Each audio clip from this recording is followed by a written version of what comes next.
वारंवार भूमिका बदलत असल्याच्या आरोपांची राज ठाकरेंकडून चिरफाड। आधी भ्रष्टाचाराचे आरोप करून भाजपनं पक्षप्रवेश दिलेल्या देशभरातल्या नेत्यांचा वाचला पाढा।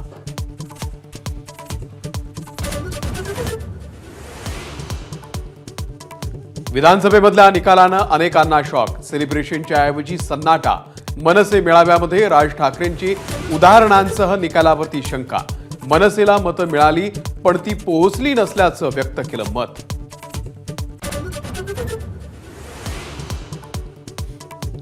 खंडणी मागणाऱ्यांना मकोका लावणार, रिव्हॉल्व्हर लावून फिरणाऱ्यांवरती कारवाई। बीडमध्ये अजित पवारांनी दिला दम। चुकीच्या प्रवृत्तीचे लोक आजूबाजूला राहणार नाहीत याची काळजी घेण्याचा राष्ट्रवादीच्या नेत्यांना दिला सल्ला।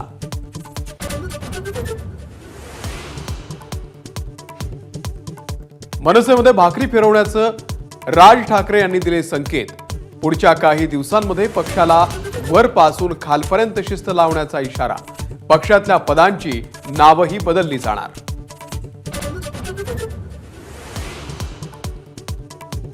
जिल्ह्यातल्या चुकीच्या कामांची चौकशी होणार। बीडमधल्या जिल्हा नियोजन समितीच्या बैठकीमध्ये अजित पवारांची घोषणा। कामं तपासूनच कंत्राटदारांना बिलं अदा करण्याच्या सूचना।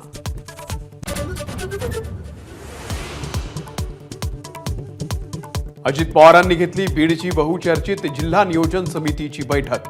बैठकीमध्ये बाचाबाची झाल्याचा खासदार सुनावणेंचा आरोप। तर विकासाच्या प्रत्येक मुद्द्यावरती चांगली चर्चा झाल्याचा इतर लोकप्रतिनिधींचा दावा।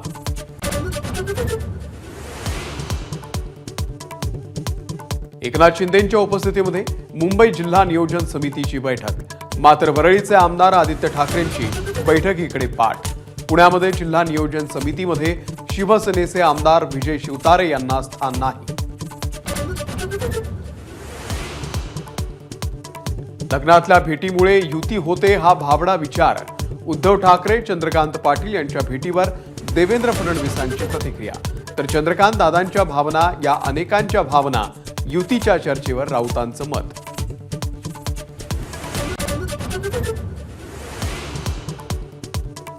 मराठा आंदोलन मनोज जरांगेंकडून उपोषण स्थगित। यापुढे उपोषण करणार नाही तर समोरासमोर लढणार अशी केली घोषणा। मागण्या मान्य झाल्या नाहीत तर मुंबईला धडकण्याचा दिला इशारा।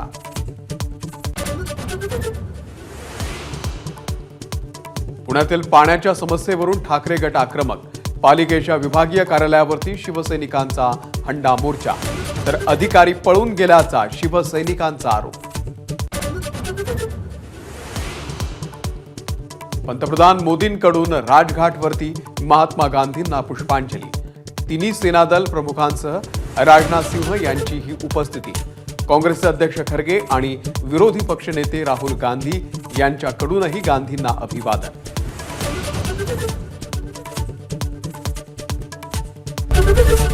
एबीपी माझा, उघडा डोळे बघा नीट।